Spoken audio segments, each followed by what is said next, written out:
जी, Hindustan zinc से हम लोग शुरुआत करते हैं। एचएसबीसी की रिपोर्ट है, खरीदारी की सलाह, 770 रुपए के टारगेट्स दिए जा रहे हैं। अब रिपोर्ट में कहा गया कि लंदन मेटल एक्सचेंज में अगर आप जिंक के प्राइसेस देखेंगे ईयर टू डेट तो 18.5% का रिटर्न जो है वो कमा कर दिया है।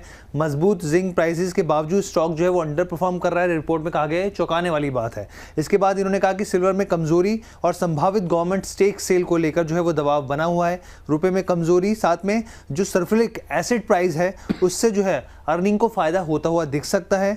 और इसलिए इन्होंने जो है यहाँ पर अगर आप देखेंगे FY28 के एस्टिमेट एबिटा जो है वो 34,100 करोड़ के आसपास और EPS 54 रुपीज़ के आसपास जो है इसकी संभावना जताई है।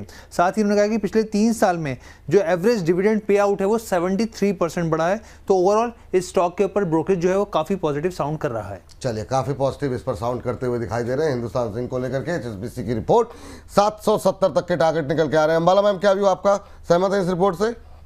Yes, very much. बस इतना सोच रही थी कि ये रिपोर्ट लेट पब्लिश हुई कि बाद कि क्या वो हो आपने गया? बताया लेट होगा ना। आपने इन्फॉर्मेशन बाद में दी। यस, तो आपके शोज पर रिकमेंडेशन बस उतना ही, शायद लेट पब्लिश कर रहे हैं, बना तो पहले ही ली होगी।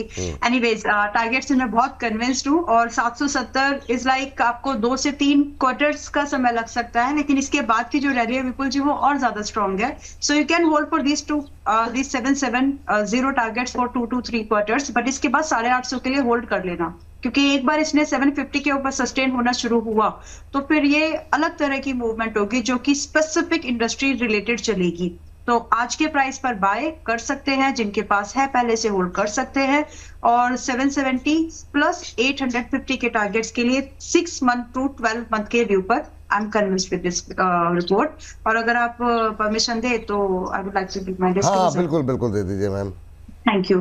तो जितने भी स्टॉक्स पर अभी हमने बातचीत की है, हो सकता है बंच ऑफ स्टॉक्स या कोई भी स्टॉक हमारे मेंबर्स के पास कि आज कल या उससे पहले या फ्यूचर में रहे, क्योंकि वर्ड्स काफी स्टॉक्स को हम लोग अपनी कवरेज में रखते हैं, but there is no conflict of interest. जहां पर मेरा कोई ट्रेड या पोजीशन होती है तो मैं देन एंड देयर हाईलाइट करती हूँ उसको, बट इसके साथ कुछ भी प्रोबेबिलिटी, थोड़ी बहुत प्रोबेबिलिटी हो सकती है बिकॉज ह्यूमन मिस्टेक। तो प्लीज उस चीज को ध्यान में रखिएगा। जो भी डिसीजन ले, आपके पास आपके फाइनेंशियल एडवाइजर और आपके रिस्क एपेटाइट को ध्यान में ही कोई भी डिसीजन ले।